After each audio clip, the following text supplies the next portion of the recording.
Понижать что-то значит давить сверху. Если вы держите объект в таком положении, то можно сказать, что он находится в состоянии депрессии.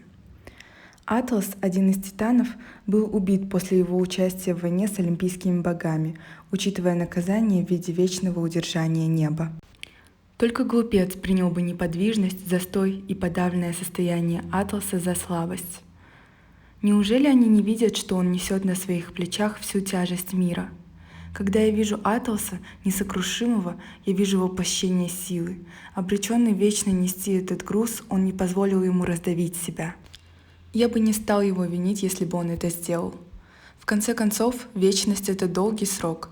Я задаюсь вопросом, если Геракл действительно построил столбы, чтобы освободить Атласа, то как здорово было бы освободиться от этого груза. Радовался ли мир, когда они освободили такого сильного титана от его огромного груза? Любой, кто мог выдержать такую тяжесть, теперь, когда он был свободен, несомненно мог сделать гораздо больше.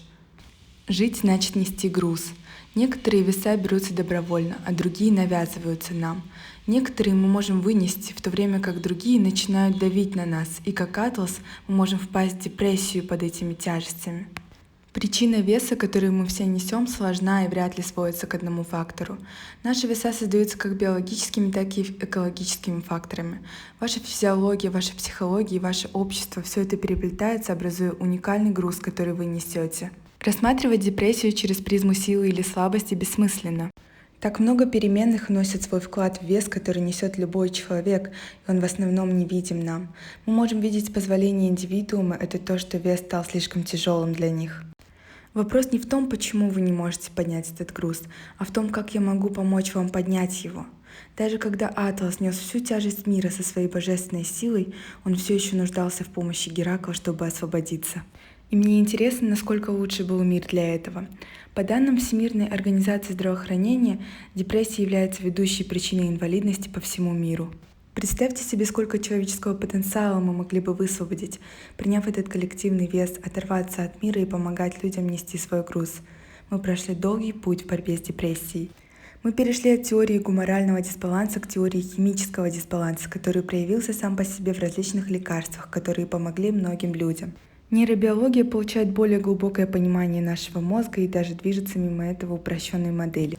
Будущие медикаментозные методы лечения могут предотвратить воздействие стресса раннего детства на мозг, или мы можем лечить причину ангидонии, неспособности чувствовать удовольствие, от которой часто страдают депрессивные люди. Мы перешли от механического или механистического взгляда на людей к более гуманному. Индивидуумы обладают уникальной психологией, и эта психология может быть укреплена и изменена, чтобы помочь им нести бремя существования.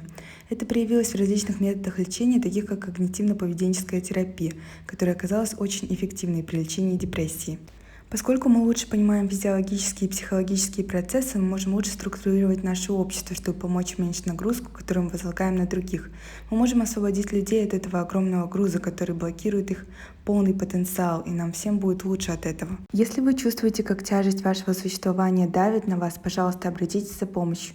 Депрессия — это не то, что вы можете просто преодолеть. Это часто требует детального изучения физиологии, психологии и окружающей среды человека. Решение может потребовать обращения ко всем трем. Существуют команды специалистов, обученных помогать поднимать эти грузы. Важно то, что вы делаете это для себя. У вас есть уникальный потенциал для проявления, и это всего лишь одна битва из многих, которые вы продолжите выигрывать, но это также имеет значение для всего мира. Каждая индивидуальная победа — это коллективная победа, и всем нам от этого будет лучше. Это видео было сделано для недели раздачи YouTube. Если вы хотите помочь нам выиграть битву с депрессией, пожалуйста, подумайте о пожертвовании в фонд исследований мозга и поведения, нажав на кнопку «Пожертвовать» ниже. Не можешь пожертвовать — нет проблем, вы также можете помочь нам, поделившись этим видео. Весь доход от рекламы, генерируемый этим видео, пойдет на мозг и поведенческое исследование основ. Как всегда, спасибо за просмотр, увидимся в следующий раз.